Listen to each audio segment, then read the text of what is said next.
Chapter 20, The Dainty China Country. And there's the Scarecrow at the top of a ladder. All right.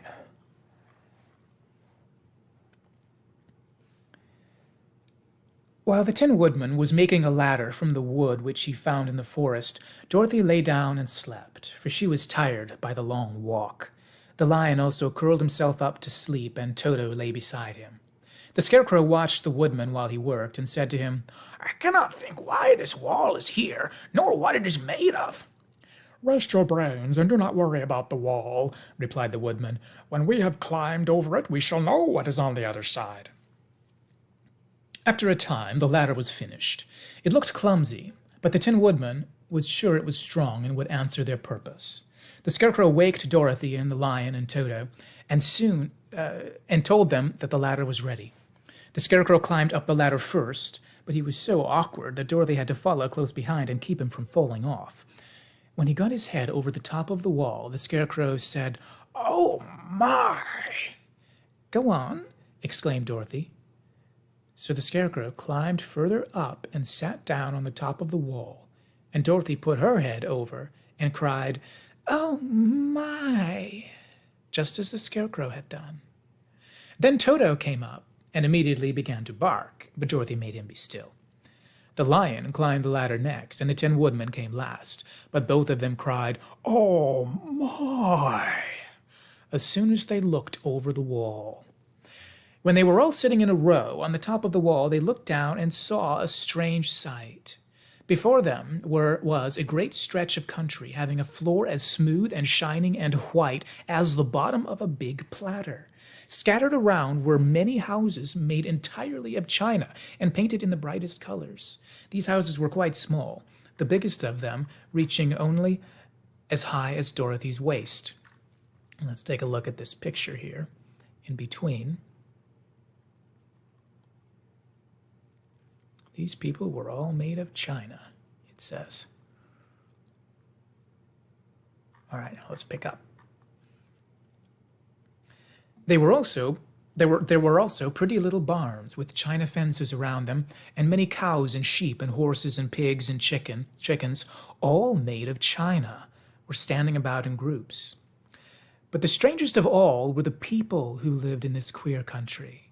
There were milkmaids and shepherdesses, with bright-colored bodices and golden spots all over their gowns, and princesses with the most gorgeous frocks of silver and gold and purple, and shepherds dressed in knee-breeches with pink and yellow and blue stripes down them and golden buckles on their shoes, and princes with jeweled crowns upon their heads, wearing ermine robes and satin doublets, and funny clowns in ruffled gowns with round red spots upon their cheeks and tall pointed caps.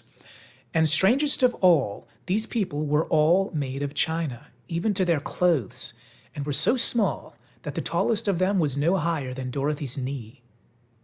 No one did so much as look at the travelers at first, except one little purple china dog with an extra-large head, which came to the wall and barked at them in a tiny voice, afterwards running away again.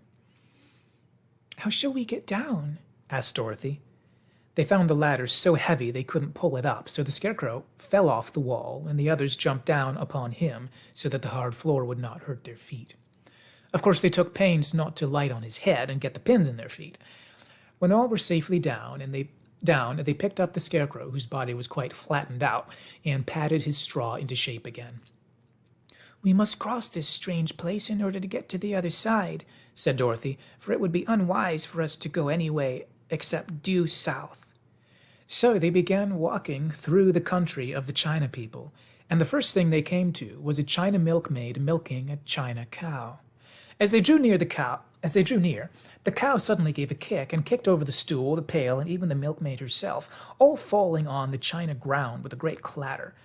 Dorothy was shocked to see that the cow had broken her leg short off, and that the pail was lying in several small pieces, while the poor milkmaid had a nick in her left elbow. "There!" cried the milkmaid angrily. "See what you have done! My cow has broken her leg, and I must take her to the mender's shop and have it glued on again. What do you mean by coming here and frightening my cow?" "I'm very sorry," returned Dorothy. "Please forgive us." But the milkmaid was much too vexed to make any answer. She picked up the leg sulkily and led her cow away, the poor animal limping on 3 legs. As she left them, the milkmaid cast many reproachful glances over her shoulder at the clumsy strangers, holding her nicked elbow close to her side. Dorothy was quite grieved at this mishap. "We must be very careful here," said the kind-hearted woodman, "or we may hurt these pretty little people so they will never get over it." A little further on, Dorothy met a most beautiful dressed young princess who stopped short as she saw the strangers and started to run away. Dorothy wanted to see more of the princess, so she ran after her, but the China girl cried out, "Don't chase me! Don't chase me!" She had such a frightened little voice that Dorothy stopped and said, "Why not?" "Because," answered the princess, also stopping a safe distance away, "if I run, I may fall down and break myself." "But couldn't you be mended?" asked the girl. "Oh, yes, but one is never so pretty after being mended, you know," replied the princess. "I suppose not," said Dorothy. "Now there is Mr. Joker, one of our clowns," said the China lady, "who is always trying to stand upon his head. He has broken himself so often that he is mended in 100 places and doesn't look at all pretty. Here he comes now, so you can see for yourself." Indeed, a jolly little clown now came walking toward them, and Dorothy could see that, in spite of his pretty clothes of red and yellow and green, he was completely covered with cracks, running every which way and showing plainly that he had been mended in many places. The clown put his hands in his pockets, and after puffing out his cheeks and nodding his head at them saucily, he said, "My lady fair, why do you stare at poor old Mr. Joker? You are quite as stiff and prim as if you'd eaten up a poker." "Be quiet, sir," said the princess. "Can't you see these are strangers and should be treated with respect?" "Well, that's respect, I expect," declared the clown, and immediately stood upon his head. "Don't mind Mr. Joker," said the princess to Dorothy. "He is considerably correct in his head, and that makes him foolish." "Oh, I don't mind him a bit," said Dorothy. "But you are so beautiful," she continued, "that I am sure I would love you dearly. Won't you let me carry you back to Kansas and stand you on Aunt Em's mantel shelf? I could carry you in a basket." "That would make me very unhappy," answered the China princess. "You see, here in our own country we live contentedly, and can talk and move about as we please. But whenever any of us are taken away, our joints at once stiffen, and we can only stand straight and look pretty.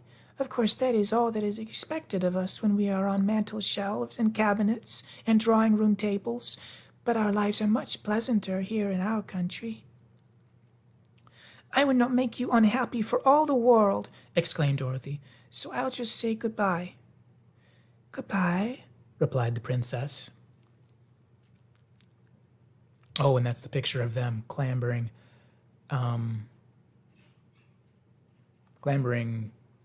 Oh, that must be them when they're going to leave later, because they're going up, not coming down. They walked carefully through the China country.